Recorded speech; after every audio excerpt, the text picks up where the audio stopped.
We've talked a lot throughout this program about the Thunder defense. What are you hearing about who the difference maker is, or one particular person that should have a spotlight and given credit? So Lou Dort is first team all defense. Jalen Williams is second team all defense. I wasn't allowed to vote for Chet Holmgren and Alex Caruso because they didn't play 65 games, but I would have if I could have. And in all honesty, there have been times this year where Shai Gilgeous-Alexander has been taken off the court defensively because Cason Wallace is their fifth best defender. Not that that would happen any other place, but that is the case for this roster. So they are like the Kraken on defense. They are huge, they are massive, and they've got a bunch of tentacles.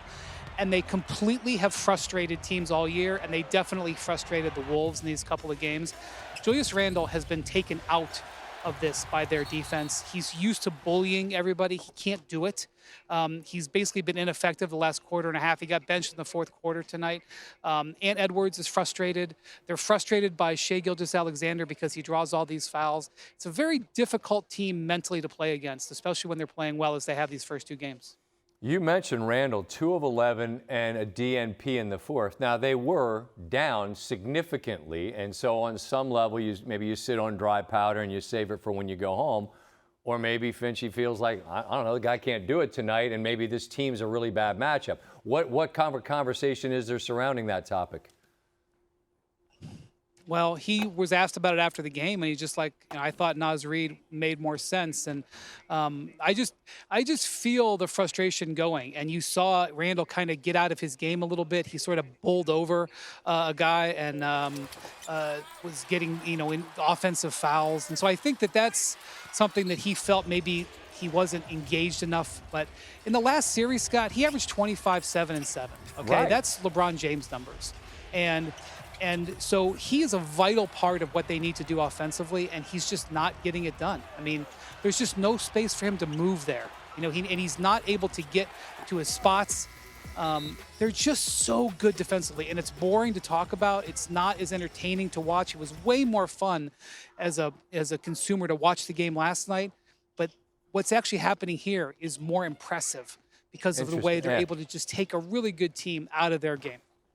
The conversations that Brian and I have in commercial break often become things that you hear at home, and it's about to, because I asked you if there's similarities to Boston, who last year won so many games during the regular season by double digits, and it just carried on to the postseason, and at the end of it, you go, well, this is just what they are. And you said there are still some small concerns, some small habits that OKC has that prevent you from just rubber stamping it at this point. What are those? So when they get slowed down and they have to play straight half-court offense, which means they can't get to their turnovers and get their high-tempo offense, they are not as effective. There are moments where they have difficulty getting a second scorer beyond Shai. And there are moments when Shai doesn't get to the line 15 times. So tonight, it was total paint by numbers. They were very strong defensively. Shai got to the line. He got to his mid-range. Chet Holmgren and Jalen Williams both got over 20 points. They win by double digits, which they have done 60 times this year. That's just going to happen a certain number of times. But if you can not turn the ball over against them, if you can hit your threes, which is probably what Minnesota is going to be thinking about on the flight back tonight. At some point, they're going to hit their threes because the first two games they didn't. You hit your threes, and then you get them into the half court because it's a strange thing to happen. They've spent so much time this season ahead by double digits. They had the greatest margin of victory in the history of the league. They beat other teams by more points, that they really didn't spend a lot of time getting their practice in on close games. And that was where they were vulnerable. Having said that, when they came back and won Game 5 against the Nuggets in the last round, which may end up being the most important moment in this NBA season. We'll see. We still have 3-4 weeks left to decide that. When they were down by 9 points on this court in Game 5 and they came back and won, that might have broken the dam. But if you're going to play them, you have to keep it close and try to win it in the end and have them get a little tight, because they do have a tendency to get a little tight in the half-court offense at the end of games. I'm going to squeeze in a quick one because I'm curious how you'd frame it. I asked Michael Malone to describe the whistle that Shai Gilgeous-Alexander gets. He said favorable. You mentioned the frustration from Minnesota. How would you frame it, Brian? It's driving Jaden McDaniels absolutely insane because Shai is so good, as soon as he feels your hand on him, he will make a maneuver to get it. And Jaden McDaniels is a great defender, and it drives him crazy because you can't give him an inch. If you give him an inch, he will literally take a yard. And, you know, Jalen Brunson is good this way, too. Like Jalen Brunson, he knows all the dark arts. By the way, including his braids. Jalen Brunson's braids, so that when he throws his head, that they go back.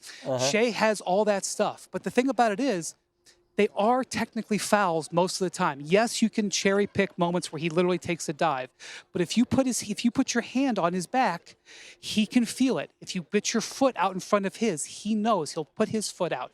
And you have a good defender like Jalen McDaniels, who's so good against so many people. Shai has brought him to his knees the entire season. He crushed him in the regular season. He's crushed him in this series, and it's driving them crazy. It's why Ant threw the ball at him. It's why, if you saw McDaniels tonight, he was frustrated. Well, yeah, he shoved him. He's just so good at it. But it's not, you got a flagrant on him. It's just really savvy play. And yes, there's some percentage where, it is a favorable whistle, but some of it is just mastery.